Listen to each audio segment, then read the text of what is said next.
Selamat malam pemirsa, cuitan pegiat media sosial Ferdinand Hutahayan masih menjadi perbincangan kami malam hari ini. Bukan hanya masalah postingannya yang sudah dihapus oleh yang bersangkutan, tapi ternyata berujung dengan ancaman. Bahkan polisian menegaskan yang bersangkutan sudah ditahan dan juga ditetapkan menjadi tersangka dengan pasal yang disangkakan kepada Ferdinand, yakni pasal 45 Junto ayat 2 dengan pasal 28 Undang-Undang ITE. Ternyata cuitan ini sungguh menjadi bumerang bagi dirinya sendiri. Meskipun sudah dihapus ya Maria ya? Sudah dihapus, pro kontra di masyarakat juga pada saat itu juga sudah mulai bergulir. Tapi hingga saat ini Ferdinand diputuskan pada malam hari tadi ditetapkan sebagai tersangka. Undang-undang yang digunakan bukan undang-undang, kemudian kalau kita bisa lihat yang digunakan adalah undang-undang ITE dan juga kemudian ujaran kebencian. Kita akan bahas mengenai hal ini. Iwan ini juga sempat mewawancarai Ferdinand ketika hari saat ia memposting kemudian dihapus kembali. Bahkan bahwa ia mengatakan tidak tertuju pada kelompok atau individu tertentu. Bahkan sudah ada klarifikasi, ada permintaan maaf bahwa itu merupakan dialog imajiner dari Ferdinand.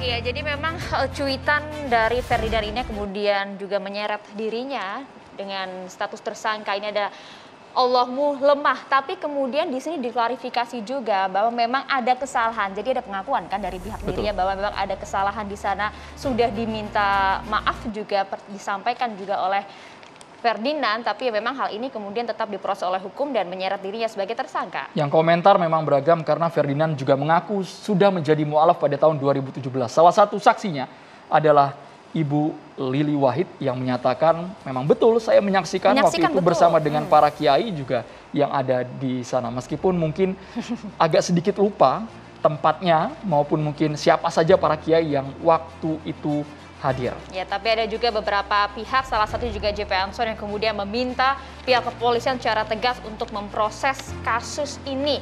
Sudah ditetapkan sebagai tersangka dan akan dilakukan penahanan selama 20 hari ke depan. Kita akan lihat nanti bagaimanakah proses hukum dari Ferdinand tersebut. Kalau dari PGI juga kemudian memberikan statement begitu ya, mendukung juga proses hukum yang kemudian dilakukan oleh Ferdinand, serta sempat menyatakan bahwa apapun cuitan yang disampaikan oleh Ferdinand ini tidak mewakili umat Kristen. Betul. Ini merupakan berbagai tanggapan, bahkan dari Majelis Ulama Indonesia, Kiai Jolil Nafis juga mengatakan sebenarnya kita tidak perlu menanyakan agamanya apa, mualaf atau tidak, selama membandingkan Allahnya dengan Allah yang lain, seraya merendahkan yang disembah orang lain menurut keputusan Ijtima Ulama MUI 2021 adalah penodaan agama karena sudah dianggap menghina dan melecehkan Tuhan yang disembah. Itulah beragam komentar dari tokoh di Indonesia mengenai cuitan yang ramai sekali jadi perbincangan. Jadi ini menjadi pelajaran untuk kita semua bahwa sesungguhnya ketika sudah berkomentar di media sosial harus dipikirkan risikonya seperti apa, karena jejak digital itu memang sifatnya abadi. Jejak digital tidak kemudian bisa dihapus begitu saja, tapi memang ada beberapa pihak yang niatnya bertabayun lah, ingin memediasi bagaimanakah kasus ini. Salah satunya juga dilakukan oleh Gus Rofi yang kemudian melakukan mediasi terhadap Ferdinand. Kita lihat terlebih dahulu bagaimanakah tayangan berikut ini. Alhamdulillah Bung Ferdinand Hutahayan yang kemarin memposting tulisan tentang saking bangganya sama Allah. Nah, mungkin di luaran sana banyak mempersepsikan bahwa Allah yang dimaksud, yang dibanggakan oleh Bung Ferdinand adalah bukan Allah yang agama Islam. Sehingga framing narasi yang dibangun oleh orang-orang di luar di sana sangat tidak tepat sekali. Nah, alhamdulillah kemarin saya sempat mengkritisi atas apa yang dilakukan oleh Bung Ferdinand dan ternyata Allah menggerakkan hati kita sebagai pengawal dan penjaga NKRI, mengawal keutuhan bagaimana semua umat beragama ini saling menghargai, saling menghormati. Nah, akhirnya dimudahkan sama Allah saya bisa bertabayun dan bisa bertemu dengan Bung Ferdinand Hutahayan, mu'alaf. Masya Allah, luar biasa. Seorang mu'alaf itu seorang yang harus dirangkul, kalaupun ada keliru harus diingatkan. Dengan jumlah Iya. follower di atas 100.000 lebih, Ferdinand Huta Heian akhirnya saat ini harus mempertanggungjawabkan perbuatannya. Iya, memang meskipun ada beberapa pihak ya bertabayun sajalah, ada juga yang ini harus diproses secara hukum. Nah, secara hukum bagaimana memandang kasus Ferdinand yang saat ini sudah ditetapkan statusnya sebagai tersangka? Langsung saja kita bahas bersama dengan sejumlah narasumber kami. Ada Ade Armando, pegiat media sosial. Assalamualaikum, selamat malam Bang Ade. Ada juga Muhammad Rofi'i Muklis nih, Ketum Barisan Kesatria Nusantara yang tadi juga memediasi, bertabayun katanya kepada Ferdinand. Kami juga mengundang Bapak Abdul Khoir, pakar hukum pidana. Assalamualaikum, selamat malam Bang Abdul Khoir. Dan juga komite khusus kami, Bapak Abdullah Hehamahua. Assalamualaikum Pak Abdullah. Assalamualaikum. Baik, kami juga mengundang dari pihak kuasa hukum Ferdinand Huta Heian. Nanti akan bergabung melalui sambungan Zoom Bapak Muhammad Zakir Rashidin. Iya, tapi pertama-tama saya mau ke Gus Rofi'i dulu. Kan sudah bertemu secara langsung. Boleh silakan digunakan mikrofon ya. Sudah memediasi. Nah, sebenarnya dari hasil pertemuan tersebut, bagaimana respon dari Ferdinand sendiri menyikapi kasus ini? Baik, terima kasih. Assalamualaikum warahmatullahi wabarakatuh. Salam sejahtera untuk kita semua. Om Swastiastu, Om Namo Buddhaya, salam kebajikan. Yang terhormat Al-Mukarram Ustadz Abdullah Hehamahua. Yang terhormat Pak Abdul Khair, saya hanya sering melihat di TV. Dan kemudian di sebelah saya ini Bung Ade Armando. Beliau-beliau ini sangat dikenal di media, terutama di televisi. Kami banyak belajar dari beliau. Nah Mbak, alhamdulillah kebetulan saya adalah orang yang pertama kali mengapresiasi ya ketika cuitan pertama kali Bung Ferdinand itu muncul lalu begitu rame. Nah kebetulan saudara Bahar bin Smith juga rame juga. Jadi kami mengapresiasi di awal tahun 2022 Polri bekerja secara profesional. Lalu tengah malam berita berkembang. Muncul berita bahwa saudara Ferdinand Huta Heian ini dikatakan sebagai seorang muslim, seorang mu'alaf. Nah itu di beberapa media banyak dan disampaikan oleh Ibu Nyai Haja Lili Wahid, yaitu adiknya almarhum Kiai Haji Abdurrahman Wahid, presiden yang keempat. Nah otomatis saya mulai berpikir gitu loh, kalau seorang Ferdinand itu mu'alaf, seorang muslim, sedangkan pelapornya yaitu saudara Haris Pratama, ketua umum KNPI juga seorang muslim, maka apa ya, bergejolak hati saya. Lah apa yang dilaporkan ini, sedangkan saudara Ferdinand kalau itu kan muslim tuh, sedang apa ya, mengagung-agungkan Allahnya. Mengagung-agungkannya dari bagian mana kalau dilihat dari cuitannya ya? Dari cuitannya itu ada kata-kata yang kedua, bahwa Allah saya itu kuat, Allah saya itu tidak perlu dibela. Kan seperti itu. Artinya itu ada pengakuan Allah yang dipercayai oleh Ferdinand Huta Heian sebagai seorang muslim, itu sudah benar. Saya tadi WA-an sama Mbak Yeni Wahid. Apa yang salah di Ferdinand Huta Heian ini? Ketika seseorang muslim yang meyakini bahwa Allahnya itu benar, maha kuasa, maha segalanya gitu kan. Nah ini kan pergulatan hati saudara Ferdinand Huta Heian. Menyikapi banyaknya orang-orang yang selama ini sok membela Allah, tetapi ngapunten, perilakunya tidak mencerminkan sama sekali apa yang diajarkan oleh baginda Rasulullah Muhammad SAW. Pak Rofi, apakah berbincang langsung dengan Ferdinand alasan Ferdinand sampai men-tweet kalimat perbandingan Tuhan itu? Betul. Kenapa bisa sampai keluar? Akhirnya karena di kultur kami, kebetulan kami lahir dari keluarga Nahdiyin. Nah itu terbiasa jika ada persoalan yang menimbulkan pro dan kontra, masih menimbulkan multi tafsir, maka disarankan, apalagi berita tentang Ferdinand Huta Heian yang disampaikan, apalagi dinikahkan juga oleh Ketua Umum MUI Ali Yafi pada waktu itu berita itu, maka saya putuskan saya mencari nomor handphone. Saya dari Kediri masalahnya kan gitu kan, wis cari aja lah, daripada saya menjustifikasi, saya lebih baik tabayun. Karena hakikatnya kita ini kan dari satu sebenarnya, yaitu Adam alaihissalam. Dan kita walaupun berhadapan-hadapan, hakikatnya kita ini bersaudara juga gitu loh. Saya tadi, saya kok duduknya di sebelahnya Bung Ade. Jangan-jangan pemirsa ini nanti dikira kita berhadapan. Tidak, beliau-beliau ini adalah senior, guru kita. Nah kita lahir di Indonesia, hidup di Indonesia, bagaimana kita menjaga dan merawat Pengakuannya Indonesia. Pak Rofi, pengakuan dari Nah Ferdinand akhirnya apa yang Bung disampaikan? Ferdinand, alhamdulillah 7:30 itu subuh saya coba kontak, ternyata Bung Ferdinand sendiri yang kontak saya gitu kan. Kontak, akhirnya ya saya ngomong, Bung Ferdinand saya butuh Anda untuk bertemu untuk tabayun gitu.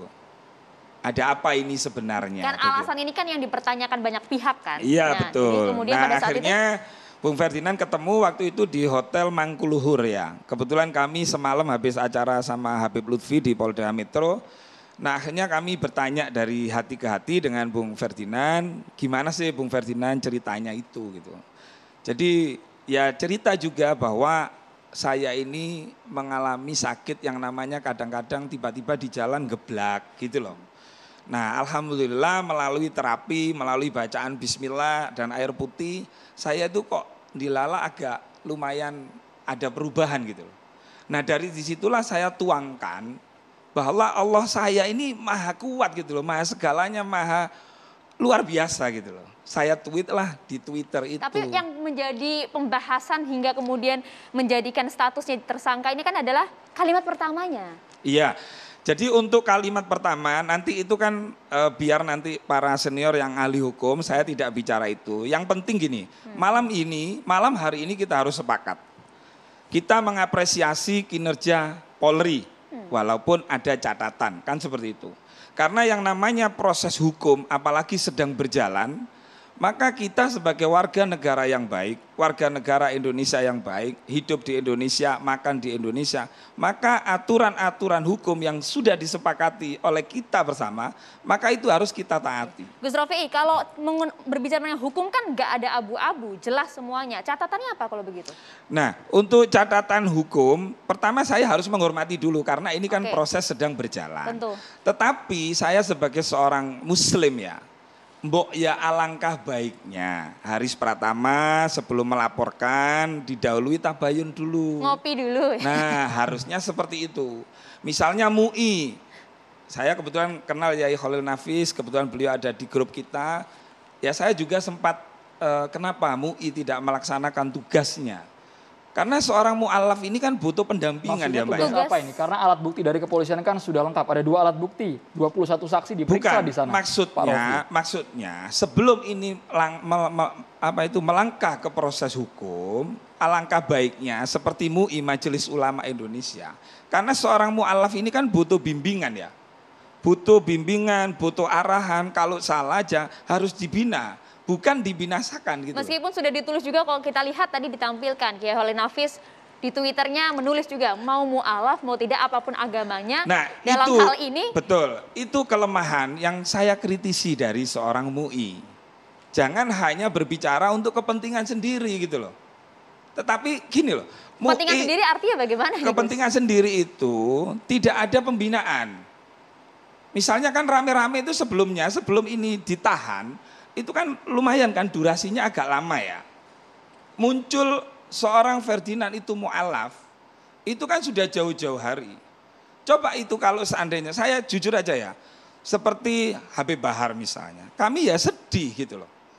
Ada seorang anak muda sebenarnya potensi, punya masa, tapi ternyata melakukan hal-hal seperti ini, kami sedih gitu. Pak Rofi sebentar, ini sebenarnya tweet tunggal, apakah Anda langsung percaya begitu getol dengan tweet Ferdinand ini berdiri sendiri atau ada rentetan tweet? Karena kami melihat di bawah cuitan itu ada soal isu-isu kekinian, soal Bahar jadi begini ya, di sana. Kebetulan saya ini kan bukan pemain Twitter. Saya juga tidak pernah berhadapan-hadapan dengan teman-teman yang selama ini beda pandangan ya, yang di kubu ini kebetulan kita tidak masuk di sana gitu loh. Jadi saya hanya melihat itu, saya sebagai seorang Muslim, saya tabayun dulu. Nah hasil tabayunnya Ferdinand ini menunjukkan hal-hal yang membuat saya yakin ada sebenarnya, tapi Gus ini tolong jangan disampaikan. Karena urusan saya dengan Allah, kan tak tanya, kenapa kok nggak kok nggak diumumkan Anda sebagai seorang mu'alaf? Jawabannya itu sangat mengharukan Bung Ferdinand itu. Karena ini masalah saya dengan Allah, Jadi saya tidak perlu Gus untuk menyampaikan ke khalayak umum. Tapi ungkapan itu kan soal membandingkan Allah kan dituangkan ke ranah publik. Bukan. Pak Rofi, itu 100 ribu lebih follower loh Pak. Dampaknya bisa luar biasa. Masalahnya Mas Haris ini ketika melaporkan, kan di TV One kan pernah ngomong tuh, bahwa Allah saya ini Muslim. Yang Allah sana yang dimaksud itu Allahnya Ferdinand, kan itu kan. Itu yang membuat tidak ada titik temu.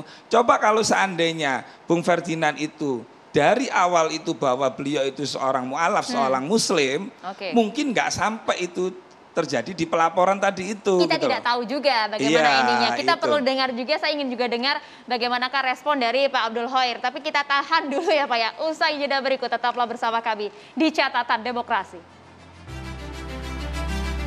Nah, sebelum kita mendengar ya bagaimanakah respon dari Bang Abdul Khair, kita lihat dululah perjalanan jejak digital dari seorang Ferdinand Huta Heian. Ini kita akan lihat beberapa cuitan yang juga kemudian mengguling di tengah masyarakat dan menjadikan dirinya sebagai tersangka. Coba kita tampilkan, ini merupakan cuitan yang sudah dihapus sebenarnya oleh Ferdinand Huta Heian. Tulisan inilah yang akhirnya terjerat Undang-Undang ITE. Kasihan sekali Allahmu ternyata lemah, harus dibela. Kalau aku sih Allahku luar biasa, maha segalanya, dialah pembelaku selalu. Dan Allahku tak perlu dibela. Itu di-tweet pada 4 Januari tahun 2022 dan sudah dihapus dalam waktu yang begitu cepat sekali ya. Beberapa waktu lalu kemudian dirinya juga sempat menyebut bahwa saya adalah mu'alaf beragama Islam. Ini pada tahun 2017 diungkapkan oleh dirinya sebagai mu'alaf. Nah, kemudian kasus ini juga berguril karena banyak juga yang menanggapi tidak hanya di pihak MUI saja, karena beberapa hal juga melihat ini, karena pada saat 2018 pada saat nyalek begitu ya melalui Partai Demokrat disebutkan di situ bahwa adalah Kristen taat. Jadi sebenarnya ini menjadi gejolak juga di masyarakat. Apakah betul sudah menjadi mu'alaf pada tahun 2017 ataupun tidak begitu? Betul. Gambar-gambar ini yang menyebar di media sosial, capturean dari netizen, ada juga yang pernah juga menjadi kontroversial ketika Ferdinand menuliskan berpolitik untuk bangsa, NKRI Pancasila tak mengejar surga, masih berbuat dosa, tak beragama, tapi bertuhan. Itu di profilnya Ferdinand Huta Heian. Ini yang menimbulkan pertanyaan dari publik. Kenapa tiba-tiba ada ungkapan Ferdinand sudah mu'alaf, meskipun sebenarnya sudah ada saksi. Sudah ada saksi dari putri Presiden keempat Republik Indonesia, Ibu Lili Wahid, yang menyatakan bahwa pada tahun 2017 Ferdinand mengucapkan 2 kalimat syahadat, disaksikan para kiai juga. Tapi sebenarnya mau agama apapun kan kita ketahui bersama. Betul. Ini kan tidak ada hubungannya dengan hukum begitu kan kalau kita lihat. Kemudian banyak juga dugaan, jangan-jangan ucapan dari Ferdinand mengaku mu'alaf ini hanya kecohan saja untuk hukumnya. Bagaimana Bang Abdul Khair? Bismillahirrahmanirrahim. Assalamualaikum warahmatullahi wabarakatuh. Waalaikumsalam warahmatullahi wabarakatuh. Saya pribadi dapat memahami penetapan saudara Ferdinand ini sebagai tersangka. Tadi sudah dikatakan telah memenuhi minimal 2 alat bukti sebagaimana dimaksudkan dalam pasal 184 KUHP. Jadi di situ 184 KUHP itu ketika seseorang dinyatakan tersangka itu pasti ada alat bukti surat. Nah itu dokumen elektronik yang terdapat dalam cuitan yang bersangkutan. Pastinya sudah diperiksa saksi. Pastinya juga sudah diperiksa ahli. Jadi itulah yang dikatakan bahwa minimal 2 alat bukti telah terpenuhi. Nah kemudian penerapan pasal yang disangkakan, ya Undang-Undang ITE pasal 28 junto pasal 45 ayat 2, 45A ayat 2 Undang-Undang ITE dan atau pasal 14 ayat 1 dan ayat 2 Undang-Undang nomor 1 tahun 1996 tentang peraturan hukum pidana. Nah saya melihat di sini bahwa perbuatan pidana seseorang ya, itu tidak terkait dengan adanya permintaan maaf. Ketika seseorang melakukan tindak pidana dan kemudian diproses secara hukum, ditetapkan secara adil dan pasti, ya, sehingga telah memenuhi unsur dengan 2 alat bukti minimal. Pernyataan maafnya itu tidak menghapuskan pertanggungjawaban pidananya. Termasuk pula dalam kasus ini, saudara Ferdinand menyatakan telah mu'alaf dan menyatakan permintaan maaf itu tidak menghapuskan tindak pidananya. Seperti contoh, orang korupsi telah merugikan keuangan negara. Ketika dia mengembalikan kerugian keuangan negaranya tidak menghapuskan pertanggungjawaban tindak pidana korupsinya. Itu yang pertama. Nah kemudian pada perkara tersebut itu dikenakan kan alternatif.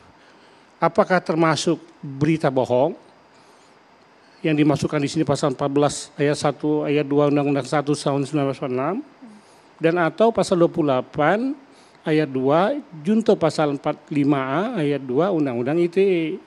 Nah, di sini ada persentuhan memang antara berita bohong dengan delik ujaran kebencian atau permusuhan. Nah, ujaran permusuhan inilah yang menurut saya ini dilekatkan kepada saudara Ferdinand karena permusuhan itu terkait dengan SARA, salah satunya agama. Dan ini ada irisan dengan delik penodaan terhadap agama. Undang-Undang 1 tahun 1946 tentang pencegahan dan atau penodaan agama. Meskipun yang kemudian dimasukkan dalam pasal 156A. Tapi kan Ferdinand tidak menyebutkan kelompok individu atau perorangan seperti itu yang ditujukan dalam cuitan itu. Apakah juga termasuk unsur pidana di delik sana? ini adalah bersifat umum, dia bersifat alternatif. Kalau kita baca dalam pasal 28 ayat 2 junto pasal 45A ayat 2 itu pilihan apakah kebencian atau permusuhan terhadap individu atau kelompok. Tidak perlu disebutkan karena delik ini menunjuk kepada salah satu unsur. Unsurnya apa? Apakah suku, agama, ras, antar golongan. Dan di sini lekatnya kepada agama. Mengapa kemudian tidak menggunakan penodaan agama saja? Ketika kita bicara 156A, di 156A itu di huruf A juga ada permusuhan selain penodaan, selain penyalahgunaan agama. Jadi seseorang yang menyebarkan suatu konten itu ilegal sebagaimana dimasukkan di dalam Undang-Undang ITE, ada unsur permusuhan, ada unsur penodaan, ada unsur penghinaan, maka bisa jadi dia masuk kepada delik penodaan agama pasal 156A itu. Ya. Tetapi di dalam pasal 156A ada unsur permusuhan. Ketika disampaikan melalui sistem elektronik, maka ini bersentuhan dengan pasal 28 ayat 2 tadi. Karena ada permusuhan terhadap agama. Oleh karena itu ada irisan, ada persentuhan. Nah, itu yang diterapkan oleh penyidik. Saya dapat memahami ini karena perlu gamblang Pak Abdul Rohir, karena ada pihak juga yang menyatakan tidak ada niat, tidak ada pula dampak keonarannya. Begini, sebentar. Hukum pidana Indonesia itu tidak mengadopsi niat jahat atau dolus malus. Di mana diketahuinya dolus malus niat jahat itu ada azasnya. Animus homis est anima scripti. Kesengajaan seseorang itu merupakan tanda adanya perbuatan. Adanya kesalahan mens rea. Apa itu kesalahan? Apa itu mens rea? Adalah penggunaan pikiran secara salah. Yang kemudian mendorong seseorang pelakunya untuk mewujudkan terjadinya delik. Di sini ada dua teori. Ada teori kehendak, Wills teori, ini dari von Heffel. Ada teori membayangkan pengetahuan, foretelling teori dari Frank. Menurut Frank, seseorang hanya menginginkan suatu perbuatan, tidak menginginkan akibat. Tetapi akibat itu kemungkinan akan terjadi. Walaupun dirinya tidak menghendaki, maka menurut teori pengetahuan membayangkan dia dapat dipidana. Indonesia, hukum pidana, itu mengadopsi pendapat Frank, Wills teori.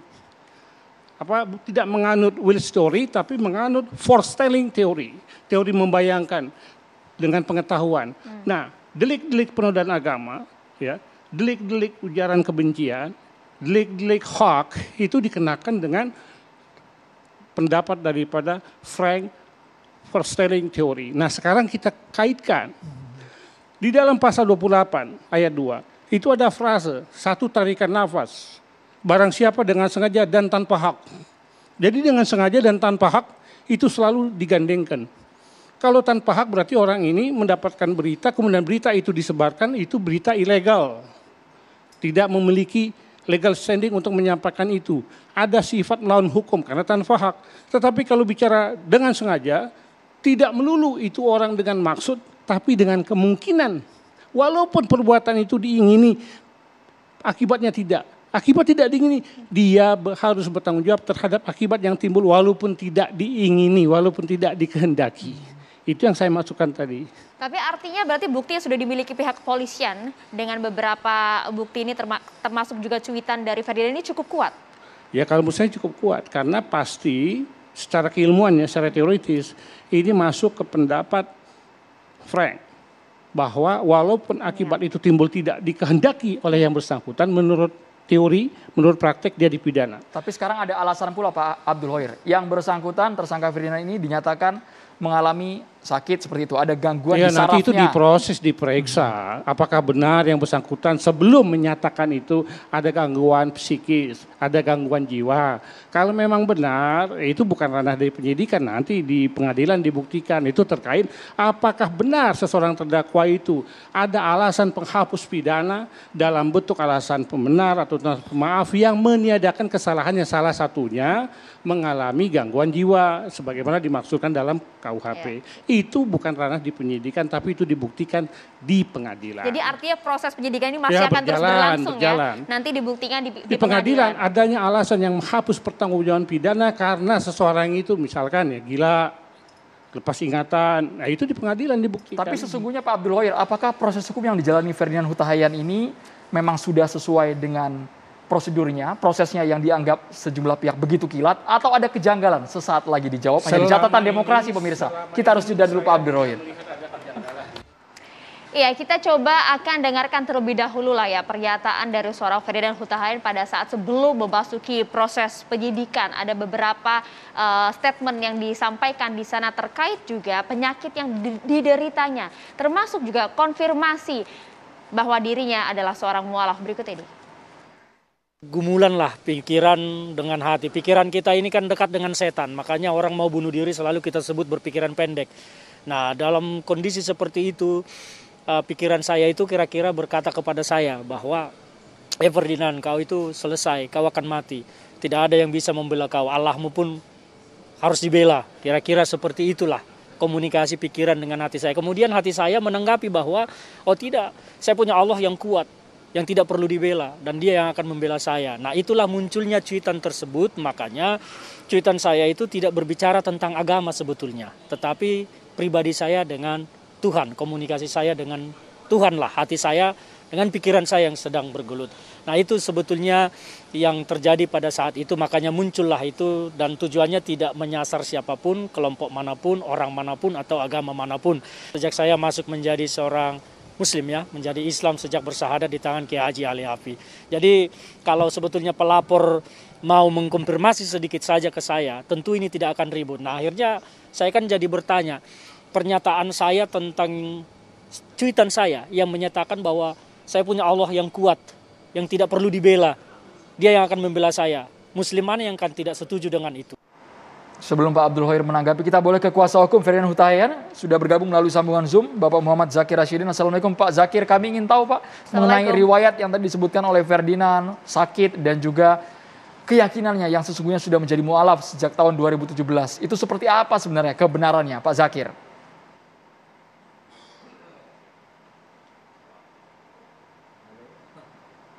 Halo Pak Zakir, masih tersambung? Iya, putus-putus Mas. Bisa ditanggapi Pak mengenai pernyataan Ferdinand tadi dan kebenarannya, karena menurut Pak Abdul Hoir ini sudah masuk unsur pidananya Pak.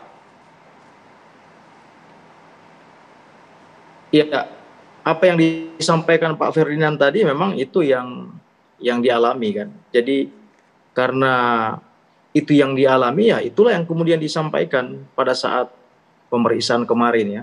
Terkait dengan maksud dan tujuannya seperti apa, itu sudah masuk dalam ranah pemeriksaan penyidik ya. Jadi saya tidak bisa paparkan secara detail di sini, tapi yang kita lihat ya seperti itu, bahwa tulisan itu disebabkan karena adanya masalah yang datang dari dalam dirinya. Nah, yang tahu seperti apa ya beliau sendiri. Ya Pak Zakir, tapi sebenarnya tujuan dari seorang Ferdinand untuk mengutarakan hal ini sebelum menjalani penyelidikan ini apa? Karena kan apapun itu alasannya kan tidak bisa menggugurkan proses hukum yang berlangsung.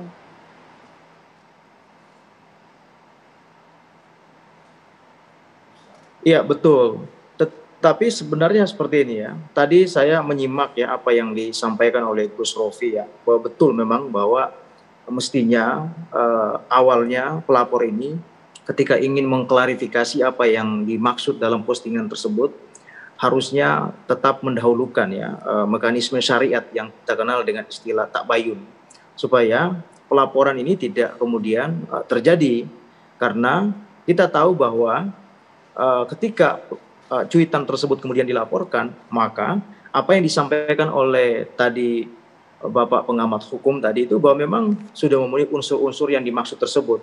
Makanya sampai hari ini kami belum menyiapkan upaya-upaya yang kiranya untuk bagaimana agar supaya status tersangka itu bisa lepas, karena dari sisi hukum kita melihat secara profesional penyidik sudah melakukan proses itu, sehingga apa yang kemudian menjadi pendapat kami, maka kita belum punya upaya untuk itu. Yang ada saat ini kami baru akan menyiapkan ya upaya penangguhan penahanan itu.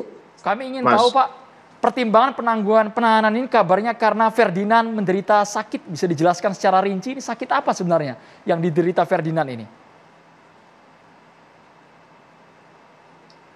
Jadi kalau sakitnya secara rinci itu sebenarnya saya tidak memahami ya apa sakitnya, tetapi pada saat pemeriksaan memang ada beberapa rekam medis yang dibawa, yang mana rekam medis itu menurut klien kami, Pak Ferdinand, bahwa itulah yang kemudian dialami selama ini. Jadi ada gangguan kelistrikan di saraf ya, saya kurang tahu persis apa istilah medisnya, tetapi ada gangguan kelistrikan di area saraf kepalanya, sehingga itu yang kemudian kadang membuat dia dalam kondisi tidak sadar sepenuhnya. Jadi kalau dalam pemeriksaan dia mengatakan 80% sadar, 20% kurang sadar, kira-kira seperti itu. Oke, tapi kalau Anda melihat ini proses hukum masih terus berlangsung, akan dilakukan penahanan paling tidak selama 20 hari ke depan. Anda melihat keberlanjutan dari proses hukum dari seorang Ferdinand ini akan seperti apa, Pak Zakir? Jadi begini Mbak, kita saat ini lagi menyiapkan upaya penangguhan penahanan ya. Karena itu yang paling pasti untuk kita lakukan. Karena kalau misalkan kita mau melakukan upaya pra-peradilan untuk menguji penetapan tersangka itu, seperti yang saya katakan tadi, bahwa dari sisi administrasi penyidikannya itu belum kita temukan di situ di mana kelemahannya. Karena sejak dipanggil sebagai saksi dalam proses penyidikan itu, semua proses penyidikan itu seperti pemeriksaan, bagaimana metode pemeriksaannya, objektif dilakukan dan semuanya. Jadi belum ada yang kami lihat di situ. Karena untuk menguji pra-peradilan kan memang harus jelas itu alasannya apa. Penangguhannya dengan alasan apa? Penangguhannya sendiri sejauh ini kami sudah menyiapkan 2 alasan. Yang pertama karena klien kami ini adalah tulang punggung keluarga, sehingga itu yang kemudian menjadi alasan paling utama lah yang bisa kita ajukan nanti, karena beliau ini punya anak, punya istri, dan semua bergantung pada beliau, sehingga kalau kemudian dia di dalam, maka bisa dipastikan anak-anak dan istrinya di luar itu tanda kutip bisa bermasalah nanti secara ekonomi dan keberlanjutan hidupnya. Itu yang mungkin paling utama kita akan siapkan alasannya, Mbak. Pak Zakir, kami ingin tahu sejauh ini apakah ada yang menjamin mengenai proses hukum Ferdinand ini? Menjamin apanya, Mbak? Menjamin mungkin orang dari luar atau mungkin pendukungnya Ferdinand yang ingin pasang badan pula untuk Ferdinand. Sudah ada belum ini? Wah, kalau soal itu kita tidak tahu ya, karena sejauh ini kami fokus kepada proses hukumnya saja. Jadi kita mendampingi proses hukumnya. Tapi dengan penangguhan ini artinya sudah bisa dipastikan, dijamin bahwa Ferdinand ini tidak akan menghilangkan barang bukti ataupun melarikan diri selama proses hukum berlangsung. Iya, yang pasti penangguhan itu kan ada penjamin ya, dan penjamin itu kan biasanya itu dilakukan oleh orang terdekatnya, misalkan istri atau misalkan anaknya atau misalkan keluarganya. Dalam hal ini siapa, Pak? Bagaimana? Dalam hal ini siapa? Iya, tadi kita sudah komunikasikan dengan istri beliau, jadi kita lagi menyiapkan ya semua administrasi penangguhannya.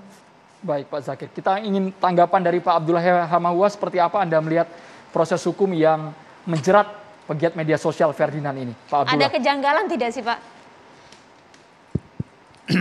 Pertama, saya memahami bahwa seseorang membuat kesalahan itu pertama karena dia tidak tahu. Kalau dia tidak tahu, maka harus diberitahu. Kedua, ada orang yang tahu separuh-separuh, maka kesalahan dia buat. Yang ketiga, dia tahu tapi dengan sadar. Nah, ini dalam bahasa Al-Quran, sumum bukum umuyum. Hatinya sudah ditutup dan seterusnya. Kalau dari aspek hukum, KUHP pasal 156A yang tadi disinggung oleh beliau. Setiap orang, bahasanya itu setiap orang, dengan sengaja mengeluarkan perasaan, melakukan perbuatan yang bersifat bermusuhan atau penyalahgunaan atau penodaan agama yang ada di Indonesia, maka jatuh hukuman 5 tahun penjara maksimal. Jadi di dalam pasal 156A itu unsur setiap orang terpenuhi. Unsur menyampaikan perasaan. Kan dia bilang itu dialog batin dia. Betul. Perasaan terpenuhi. Kemudian perbuatan yaitu cuitan terpenuhi. Permusuhan. Tadi Gus itu mengatakan bukan permusuhan, tapi kan Allahmu. Berarti ada dua pihak kan. Allahmu lemah, Allahku kuat. Apapun agamanya kena. Karena kalau dia Muslim, dia menghina agama lain. Kalau dia bukan Muslim, dia menghina agama Islam. Jadi apapun agamanya tetap. Anda melihat ada unsur ujaran kebencian di sana? Kan jelas itu kan. Substansi. Allahmu lemah, agamaku kuat. Berarti ada unsur kebencian, permusuhan, penodaan. Sehingga dengan begitu maka kemudian polisi berdasarkan KUHP minimal 2 alat bukti menetapkan. Cuma jangan polisi seakan-akan mau jadi pahlawan kesiangan. Ketika kasus ini, semangat. Tapi berapa banyak orang yang melakukan hal serupa itu didiamkan. Yang dilaporkan dalam hal serupa. Ya, didiamkan. Misalnya, Jenderal Dudung. Tuhanku bukan orang Arab. Jadi beliau sudah mempersonifikasikan Tuhan itu dengan makhluk. Kalau beliau mengatakan, kenapa harus pakai bahasa Arab doa? Benar. Tapi dia harus mengatakan bahwa Allah itu bukan makhluk. Sehingga tidak bisa dipersonifikasi dengan bahasa. Kalau dia sebutkan Allah itu maha kuasa apa, maka kita doa apa saja, itu masuk logika. Tapi dia bilang Allah itu bukan orang Arab, Tuhanku bukan orang Arab. Berarti mempersonifikasikan Tuhan dengan makhluk. Nah itu kan penghinaan. Atau misalnya Megawati mengatakan bahwa mereka itu mengatakan bahwa di akhirat itu ada neraka apa semacam, mereka sendiri belum pernah ke sana. Ini penghinaan rukun Islam. Tapi kan posisinya Ferdinand yang terbukti. Ada 2 alat bukti. Artinya yang bahwa, polisi, yang saya mau katakan bahwa selama ini banyak laporan-laporan itu. Tapi tidak, ini dalam waktu cepat. Sehingga saya anggap jangan khawatir. Ini cuma tumbal untuk menunjukkan bahwa polisi serius. Sebentar, Pak Rofi ingin menanggapi sepertinya Pak Abdullah. Ini ngapunten Ustadz, saya potong. Jadi ketika kinerja polisi cepat, kinerja polisi itu baik, misalnya transparan, yang katanya beliau itu sudah cukup alat bukti semua, harusnya ngapunten, kebetulan Ustadz Abdullah Mahua ini kan seorang ahli hukum ya, harusnya menghormati kinerja kepolisian. Ya, betul, saya sudah katakan bukan tadi, betul. suudon ini dijadikan tumbal, itu akan menjadi hal yang baru Ustadz. Enggak, saya sudah katakan tadi, sudah cukup alat bukti.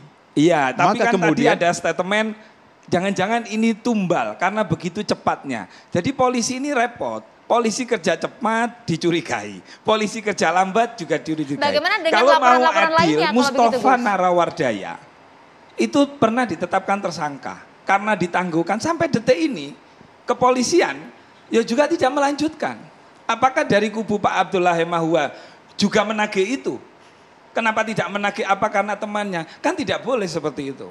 Harus ya berlaku sama begitu. Saya maaf, saya tidak tertarik dengan soal-soal begini yang perdebatkan saya paham. Ini adalah operasi intelijen untuk mengadu domba. Saya tidak pernah cuma karena saya diundang ke sini saya datang. Saya operasi intelijen untuk mengadu domba. Itu mengadu domba. Tapi harus hati-hati, harus ada datanya begitu Pak Hea. Jangan sampai kemudian hal ini justru berguliran tidak-tidak begitu kan. Iya, kan misalnya begini. Satu tesis saya adalah bahwa orang Indonesia mulai dari presiden sampai petani tidak memahami Pancasila dengan Undang-Undang 45 yang baik. Pasal 29 ayat 1 mengatakan bahwa negara berdasarkan atas ketuhanan yang Maha Esa. Jadi Indonesia itu negara agama, bukan negara komunis, bukan negara kapitalis, negara sekuler. Itulah maka kemudian sila pertama Pancasila itu ada ketuhanan yang Maha Esa. Kata Bung Karno merupakan kausa prima dari sila kedua, ketiga, keempat, kelima. Pasal 29 ayat 2 mengatakan bahwa negara menjamin kebebasan setiap orang negara untuk memeluk agama dan melaksanakan ajaran agama. Maka kemudian ada undang perkawinan, ada bank syariah, ada urusan haji dan seterusnya seperti itu.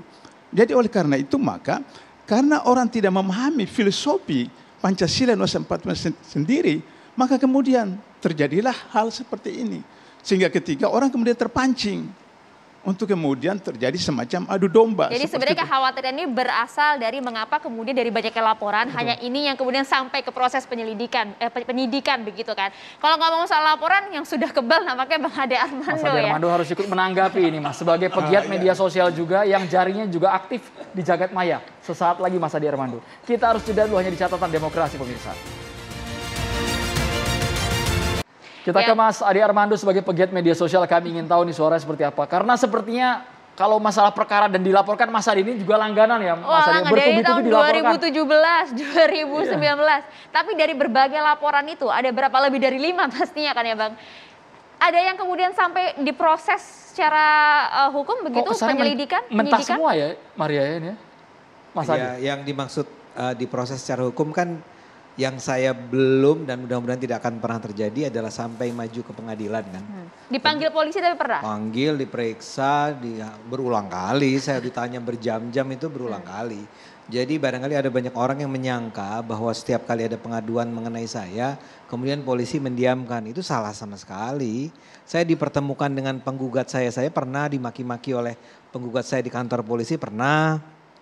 Dinyatakan tersangka pernah kan. Jadi tidak benar itu orang yang mengatakan bahwa saya itu bebas dari jeratan hukum. Tapi kan bebas akhirnya, nah ini mengapa? Loh ya kan tadi kalau orang bebas secara hukum terus salah. Orang nggak salah ya masa disalahkan tuh. Gimana polisi capek sekali kan. Saya sih percaya penuh sama polisi Indonesia. Percaya penuh. Saya nggak pernah melihat mereka sebagai orang-orang yang membawa kepentingan politik, diperintah oleh siapa-siapa. Jadi saya merasa kalau saya sampai sekarang ini belum pernah lebih dari tersangka adalah ya karena memang tidak pernah ada, kan tadi kan ada saksi, ada bukti gitu ya, harus ada itu kan. Ya, kalau ternyata kemudian polisi menganggap tidak ada cukup bukti atau saksi yang membuat saya pantas untuk diajukan ke pengadilan ya diberhentikan. Mas Ade dalam kasus Ferdinand Mas Ade yang sudah bernada sara, Anda melihatnya apakah memang pantas? Sekarang baru kita kembali ke kasus utama kan Ferdinand. Saya ini orang komunikasi. Saya itu belajar tentang setiap teks itu punya makna, ya. Dan dalam kasus Ferdinand ini yang paling sulit adalah menangkap makna kalimat dia. Kan gini, saya itu setuju dengan Ferdinand sebagai orang yang menganggap Allah saya sangat kuat. Sehingga saya tidak pernah takut bahwa Allah saya akan terganggu oleh kebencian, serangan siapapun. Ya, jadi saya berada pada kubu orang-orang di dunia ini yang percaya bahwa Allah itu kuat. Nah, Ferdinand tidak menghina Allah kalau begitu. Dia sedang mengatakan Allah saya kuat. Tapi ada nggak di dunia ini orang-orang yang menganggap Allahnya, saya percaya Allah itu satu ya. Semua manusia itu Allahnya cuma satu. Tapi kan ada persepsi, ada orang-orang yang punya persepsi tertentu mengenai Allahnya sehingga mereka merasa perlu untuk berperang atas nama Allah untuk membunuhi orang lain. Contohnya ISIS. Saya akan mengatakan mungkin nggak yang dimaksud dengan Ferdinand adalah Allahmu itu, ini kan kata mu itu ditujukan pada siapa? Itu yang harus bisa dibuktikan dan saya yakin sulit sekali nih di pengadilan. Pembuktian siapa yang dimaksud dengan mu-nya Allahmu itu. Karena saya akan katakan kalau buat saya itu contohnya Allahmu itu adalah Allahnya apa yang dipersepsikan oleh orang-orang ISIS sebagai Allah mereka. Sehingga mereka sanggup membunuhi orang, menyiksa, memperkosa dan segala macam atas nama Allah. Misalnya saya ingin katakan begini, itu adalah sebuah bentuk interpretasi tentang yang tadi dia katakan, siapa itu ku, siapa itu mu. Ya Allahmu itu siapa? Jadi kalau sekarang dikatakan sudah jelas menimbulkan rasa permusuhan atau atau kebencian, tapi terhadap siapa? Karena memang sangat abstrak. Tidak pernah jelas.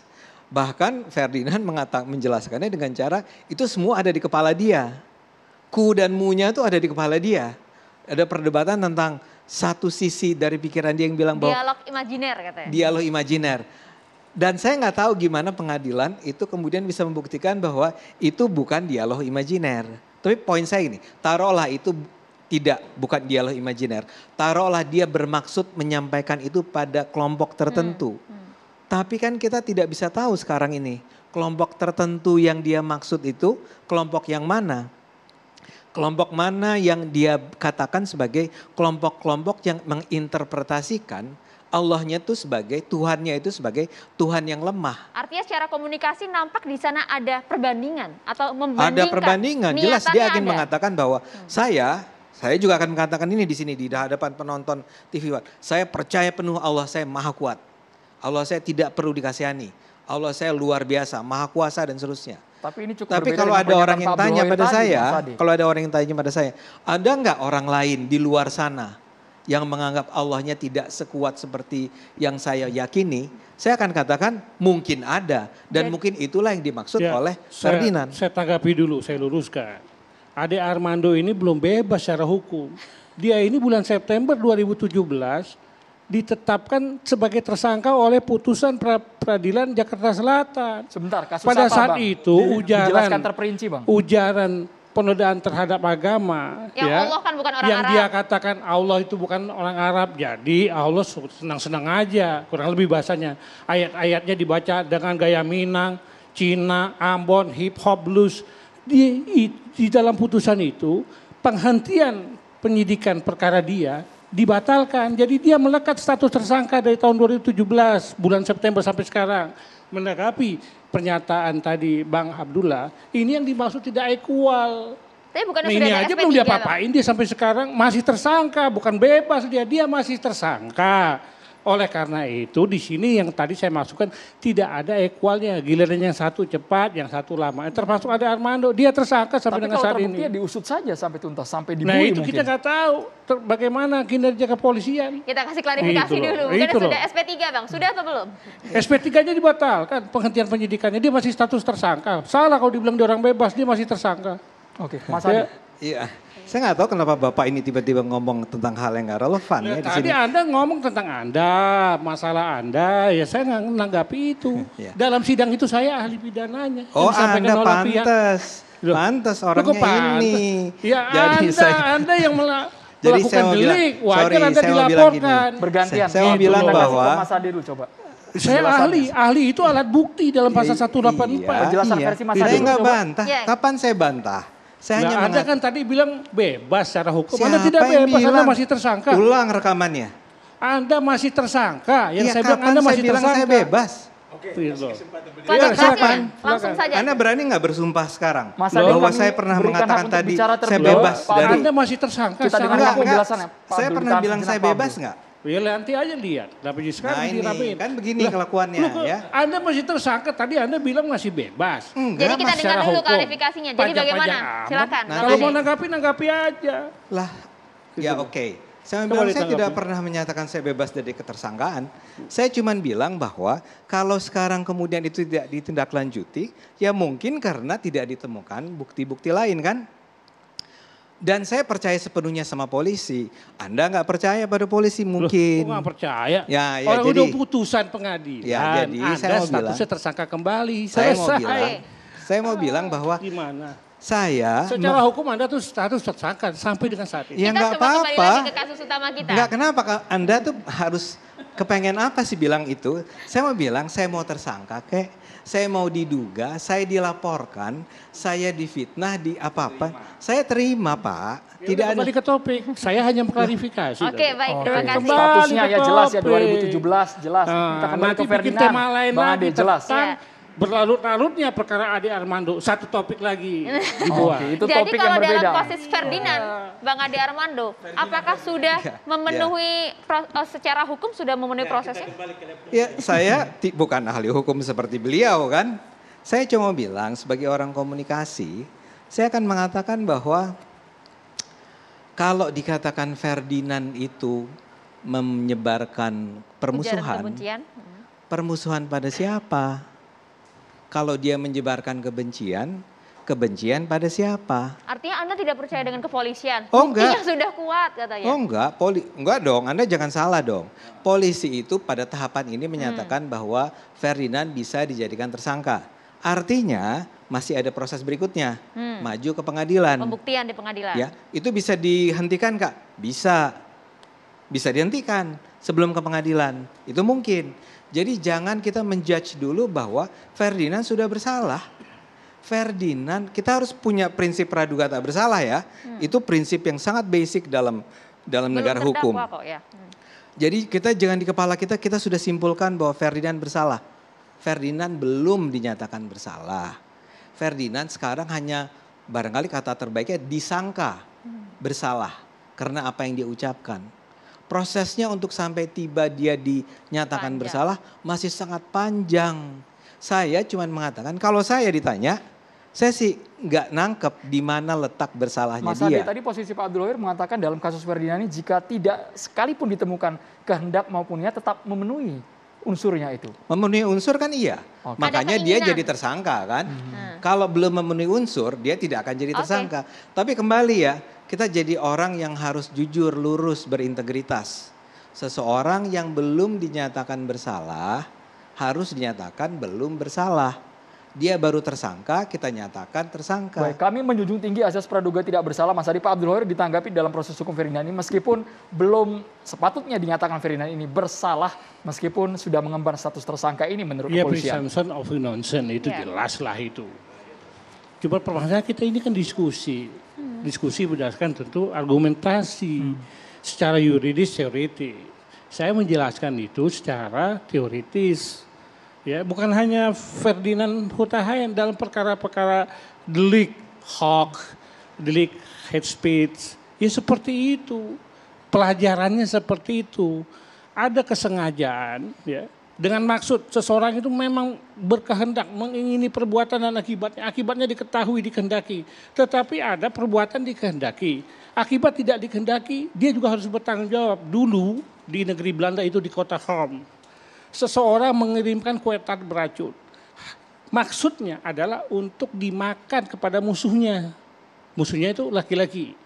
Tetapi ketika kue tart itu beracun, sampai ke rumah itu, di situ patut diduga, pasti secara kemungkinan ada pembantu, ada baby sister, ada anaknya, ada istrinya. Semua orang ini tidak dikehendaki untuk memakan kue tart beracun itu. Kemudian yang memakan itu istrinya. Perbuatan dikehendaki, akibat itu terjadi bukan pada yang dituju. Maka menurut jurisprudensi Belanda, kasus kue tart beracun di kota Hoorn, orang itu juga bertanggung jawab terhadap akibat yang tidak diingini, tidak dikehendaki. Itu yang saya maksudkan. Tapi tadi ada yang terucap yang cukup menarik dari pernyataan Anda ketika sudah masuk ke proses kepolisian, kesannya kok sampai terucap tidak equal itu. Tidak ya, equal saya menanggapi dari Bang Abdullah yang tadi itu tidak equal. Giliran si A cepat, giliran si B tidak cepat. Makanya saya kembalikan kepada Ade Armando tadi. 2017 bulan September tersangka dia berdasarkan putusan pra peradilan.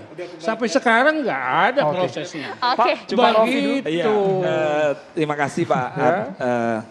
Jadi begini ya, kalau saya tidak berkutat kepada persoalan hukum, ya. Manusia diciptakan itu untuk saling memberi manfaat. Khairun nas anfa'uhum linnas. Kan begitu Ustadz ya.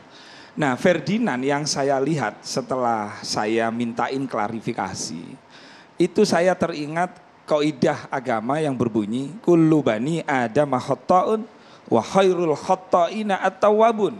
Setiap anak Adam, yakni setiap manusia itu pasti mempunyai dosa dan kesalahan. Dan sebaik-baik orang yang mempunyai dosa dan kesalahan adalah bertobat kepada Allah dan memperbaiki diri. Apa urusannya dengan kaidah agama ini? Saya mau menarik. Ketika Ferdinand menyampaikan permohonan maaf ya ke khalayak umum, terus menarik cuitannya. Ini menunjukkan bahwa seorang Ferdinand itu merasa walaupun masih belum teruji tulisan itu gitu loh. Kalau saya jadi Bang Ferdinand, saya tidak akan menghapus itu gitu loh. Karena saya yakin dengan Allah saya. Nah sedangkan di tulisan itu tidak menyebut Allahnya siapa gitu loh. Cuman karena saking baiknya saudara Ferdinand agar tidak gaduh, mungkin ditegur istrinya, ditegur keluarganya, sehingga itu ditarik gitu loh Mbak. Sehingga dia klarifikasi dalam dan kaidah minta hukum maaf. Ustadz, kita berbuat salah dengan Allah itu langsung. Tapi kalau kita berbuat salah dengan orang lain, maka harus kita. Dan dalam kaidah hukum itu ditetapkan di dalam KUHP dan KUHP. Iya, saya sepakat Ustadz Seperti bahwa proses hukum ini harus berjalan. Ya, itu kita harus sepakat itu. Karena memang institusi kepolisian tidak mungkin menetapkan tersangka itu tanpa 2 alat bukti. Pasti saksi-saksi itu diperiksa semua. Sehingga polisi harus menjalankan ini. Nah, yang saya sesali, ini kan kasus teologi, kasus akademi. Saya khawatir ke depannya, jika seorang pemikir-pemikir seperti misalnya Yai Abdullah Hemawa tentang masalah ketuhanan. Begitu nulis buku, kemudian yang sini menafsirkan beda, lalu dipidanakan. Nah, kita sebagai seorang aktivis, sebagai pemerhati, jangan dikit-dikit, apalagi ketika sudah ada keterangan bahwa saudara Ferdinand ini seorang muslim, maka dalam kecil mana yang namanya ukhuwah Islamiyah ini mana gitu loh. Karena di sini tidak. Dia Islam, tapi kan itu kemudian yang non-Islam kan bisa meminta, berarti menghina mereka. Nah, jadi kalau soal pribadi tadi saya katakan waktu kita break itu, dia bisa curhat di dalam memori, buku dan seterusnya, ya, diari seperti itu konflik batin. Semua orang kita seperti itu, tapi tidak untuk umum. Nah, ini problemnya adalah berkaitan dengan hukum itu tentang umum yang tadi saya katakan pasal 156A itu setiap orang di depan umum. Nah, itu persoalannya. Iya, saya sepakat ya Ustadz. Jadi ada hukum, ada kemanusiaan gitu kan. Ada ukhuwah. Ketika kalau misalnya persoalan ini bisa diselesaikan dengan ukhuwah tadi itu, kan alangkah baiknya. Karena sampai kapan kita dendam-dendaman saling melapor gitu loh. Itu yang saya inginkan sebagai anak Tapi nanti muda tidak ada efek ke jerah. depan itu. Pak Rofi, ada yang mengatakan juga seperti itu. Efek jerah itu akan dilakukan ketika seorang penulis ini, misalnya saudara Ferdinand, dia menantang, dia tidak minta maaf, baru di situ ada efek jerah. Tapi ketika orang itu sudah Sebentar, saya klarifikasi lagi. Ferdinand bukan pemikir, bukan penulis, dia politisi. Menulis cuitannya artinya. Iya, tulisannya itu adalah ungkapan perasaan. Ungkapan perasaan itu udah masuk delik di muka umum. Jadi satu, kemudian delik ini bukan delik penodaan agama. Ujaran Bukan kebencian. 156A KUHP. Ini ujaran kebencian atau permusuhan ITE dan atau berita bohong. Itu yang diterapkan kepolisian. Jadi bukan delik terhadap penodaan agama. Saya setuju Pak Khair, apalagi jenengan menguasai di bidang itu. Jadi persoalan hukum itu clear. Oke. Nggak ada yang menyangsikan, kita menghormati Polri. Tetapi sebagai anak bangsa, apalagi ketika sudah diketahui, kan proses ketika Ferdinand itu muslim, itu kan masih panjang untuk penetapan tersangka ini. Kenapa tidak dimanfaatkan momentum untuk membangun ukhuwah? Jangan karena pilihan politik beda, lalu terus-terusan begini gitu loh. Saya sedih. Jadi kemana-mana kalau itu. Mas Ade dulu komentar singkat, Mas Ade. Jadi harus didahulukan juga sisi kemanusiaannya. Kalau sudah meminta maaf, dicabut cuitannya, coba dipertimbangkan. Itu mungkin yang dimaksud oleh Gus Rofi tadi, Mas Ade. Kalau saya lebih khawatir dengan apa yang tadi dikatakan lebih awal, yaitu apa yang terjadi ini bisa membahayakan demokrasi. Ya, di dalam demokrasi memang kita harus percaya pada kebebasan orang untuk berekspresi. Ya, jadi kalau sedikit-sedikit kita memang membiasakan diri untuk mengancam orang dengan taruhlah, ini kan sebenarnya penggunaan secara tidak pantas ya terhadap undang-undang ITE ya, yang sebetulnya memang undang-undang ITE ini kan undang-undang yang sangat bermasalah. Dan Pak Jokowi sendiri ya, Menteri Pak Mahfud sendiri semua sudah berusaha agar. Tapi efek jerahnya bagaimana kalau begitu? Jangan sampai kan seenak jempol berbicara nanti. Justru gini Mar, justru ini membuat jerah orang untuk bicara bebas. Kita harusnya mendorong orang, mana ada sih masyarakat berperadaban maju di mana orangnya itu pada penakut. Enggak, kita tuh harus bicara. Dan tadi saya katakan masalahnya Ferdinand ini kalimatnya bahkan kalau dikatakan dia menyebarkan permusuhan, kebencian, permusuhan kepada siapa dan kebencian pada siapapun, kita sendiri sekarang masih ragu. Enggak ada satupun orang di ruangan ini yang bisa mengatakan itu permusuhannya kepada siapa. Ya kan? Jadi sebetulnya marilah kita sama-sama, kalau saya betul-betul memang undang-undang ITE ini harus dengan segera direvisi, diubah. Tapi kan isunya sangat sensitif kalau sudah menyinggung soal keyakinan, Pak. Enggak, ini kan tadi Anda, kalau saya tanya sama Anda, dia mengatakan Allahmu itu, mu-nya ditujukan pada siapa? Tidak dijelaskan secara Tidak dijelaskan kan? Jadi gimana kita mau berdebat soal itu? Jadi poin saya adalah kalau ada orang seperti siapa kemarin anak muda berambut pirang yang jadi ulama itu, Bahar Smith itu bilang bahwa sudah diproses hukum. Ya, dia kalau itu kan jelas dia memfitnah polisi bahwa polisi itu mencabuti kuku dari para anggota Laskar FPI, itu jelas, itu bisa dipakai. Tapi kalau sekarang orang cuman mengatakan misalnya seperti tadi ya, Allahku itu kuat, Allahmu itu lemah. Masa itu menjadikan orang bisa sampai masuk penjara? Ya nanti akan dibuktikan di pengadilan begitu kan Bang Andi? Setuju buat saya. Silakan terakhir. Saya mau setuju kali ini. Setuju kali ini, setuju ya? Setuju dengan pendapat beliau. Undang-undang ITE ini yang menjadi alat politik untuk membungkam orang-orang yang tidak disenangi. Dan itu berbahaya. Dalam satu ciri negara merdeka itu, dan itu dijamin oleh pasal 28 Undang-Undang 45, kebebasan berpikir, kebebasan pendapat, tentu saja dengan kriteria-kriteria tertentu. Nah, ini kan membunuh proses pengembangan pemikiran, demokrasi dan seterusnya. Nah, oleh karena itu maka memang perlu Undang-Undang ITE itu dikembalikan, dan saya di mana-mana cara gampang itu adalah kembali ke Undang-Undang 45 asli. Baik. Undang-Undang 45 asli itu pure, tidak ada persoalan seperti itu. Kenapa? Karena yang menyusun itu 4 orang ulama. 4 orang itu bukan ulama tapi berlatar belakang religius. Bung Hatta kakeknya kiai. Muhammad Yamin orang Padang, beliau orang Padang tahu di sana adat bersandisara, bersandi Kitabullah. Kemudian Ahmad Subarjo, ibunya orang Sunda, Jawa Barat, tapi bapaknya orang Aceh, yang itu Serami Megang. Satu-satunya non-muslim adalah Maramis, itu orang yang fanatik agama. Semua diakomodir Pak Abdullah. Jadi 9 orang itu orang beragama, bukan orang sekuler. Kalau gitu kita tahan dulu, terima kasih. Kita akan lanjutkan lagi di Catatan Demokrasi sesaat lagi. Saat ini kami sudah kehadiran Ustadz Fahmi Salim yang akan memberikan tausiahnya, Maria ya. Silakan Ustadz. Ya, baik. Assalamualaikum warahmatullahi wabarakatuh. Waalaikumsalam. Alhamdulillah wassalatu wassalamu ala Rasulillah wa ala alihi wa ashabi wa mawalah la haula wa la quwata illa billah. Subhanaka la ilma lana illa ma 'allamtana innaka antal alimul hakim. Rabbi zidni ilma warzuqni fahma. Sahabat-sahabat, para pemirsa, teman-teman dimanapun berada, dan juga bersama saya di depan sini ada para narasumber acara Catatan Demokrasi. Ada Bang Abdullah Yaha Mahwa, ada Pak Abdul Khair Ramadan, ada Gus Rofi, ada Pak Adi Armando.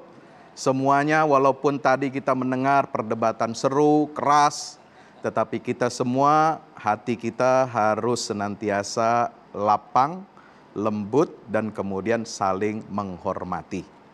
Para pemirsa TV One dimanapun berada, saya ingin memberikan 3 catatan saja, karena waktu kita sangat singkat. Yang pertama, Al-Quran menggarisbawahi bahwasanya sanksi Allah tetapkan tergantung jenis perbuatan kita. Kaidah ini biasa dikenal dalam agama dengan istilah al-jaza min jinsil amal. Allah akan berikan balasan baik kalau kita berbuat baik.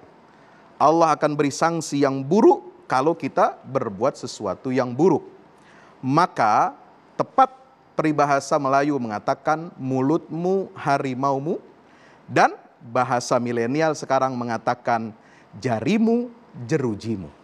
Sebab itu Allah Subhanahu wa taala mengatakan dalam surah Asy-Syura ayat 40, wa jazaa'u sayyi'atin sayyi'atun mithluha. Balasan dari perbuatan jahat adalah kejahatan itu sendiri yang akan diterima oleh setiap manusia. Dan juga di dalam surat Ar-Rahman ayat 60, Allah berfirman, "Wahal jazaul ihsan illal ihsan." Apakah ada kebaikan, balasan dari kebaikan, melainkan kebaikan itu sendiri, kata Allah. Yang kedua, poin yang ingin saya sampaikan adalah, pernah satu waktu Nabi Isa alaihi salam mengeluh setelah memperhatikan bagaimana Bani Israel, umat Yahudi ini tidak bisa lagi dibenerin lah, kira-kira begitu. Tidak bisa dinasehati. Malah semakin menjadi-jadi penentangannya terhadap dakwah tauhid yang dibawa oleh Nabi Isa alaihi salam untuk meluruskan praktek-praktek yang menyimpang di tengah masyarakat itu. Bahkan semakin menjadi-jadi kekufurannya sehingga direkam di dalam Al-Quran, surat Ali Imran ayat 52, "Falamma ahassa Isa minhumul kufra qala man ansari ilallah qala al-hawariyun nahnu ansarullah." Ketika Isa itu merasakan dari pengikutnya, dari kaumnya, dari orang-orang yang didahulunya ini, merasakan begitu besar penolakan, kekufuran mereka, maka Nabi Isa berkata kepada murid-muridnya, "Man ansari ilallah?" Siapakah penolong-penolongku untuk menegakkan agama Allah? Maka Al-Hawariyun, murid-murid setia Nabi Isa alaihissalam mengatakan, "Nahnu ansarullah." Kami adalah penolong-penolong Allah. Dalam artian menolong agama Allah, karena Allah itu memang kuat, Allah itu maha perkasa dan berkuasa atas segala sesuatu. Makanya Al-Quran mengatakan bukan hanya untuk umat Nabi Isa, ini perintah kepada setiap orang yang beriman, ya ayyuhalladzina amanu kunu ansarallah kama qala Isa bin Maryam lil hawariyina man ansari ilallah. Wahai orang-orang yang beriman, jadilah kalian semua itu penolong-penolong agama Allah. Jadi bukan kita menolong Allah dalam pengertian, oh berarti Allah itu lemah ya. Tidak. Menolong Allah berarti kita menunjukkan loyalitas dan dedikasi kita untuk berkhidmat kepada agama Allah Subhanahu wa taala, dan sama sekali tidak menunjukkan arti bahwa Allah itu lemah. Yang ketiga, terakhir, pentingnya kita memiliki keadaban digital. Berapa banyak sampah-sampah digital di media sosial diucapkan tanpa tanggung jawab, tanpa diiringi dengan moralitas yang baik. Maka Al-Quran menggarisbawahi 3 perkataan. Yang pertama adalah qaulan karima, yaitu ucapan yang mulia. Setiap kita kalau menulis, berbicara, bicaralah dengan perkataan yang mulia. Sebagaimana perintah Allah dalam surat Al-Isra ayat 23. Yang kedua adalah qaulan ma'rufa, perkataan yang ma'ruf, yang diridhai oleh Allah Subhanahu wa taala sesuai dengan kaidah ajaran agama kita, sesuai dengan surat An-Nisa ayat 5 dan Al-Ahzab ayat 23. Dan yang ketiga adalah qaulan layyina, sampaikanlah ucapan yang lembut, karena Fir'aun saja yang begitu kejam dan bengis, begitu diktatornya dia, tapi Nabi Musa diperintahkan oleh Allah, faqula lahu qaulan layyinan. Katakanlah wahai Musa dan Harun kepada Fir'aun itu, nasihati dia dengan ucapan yang lembut.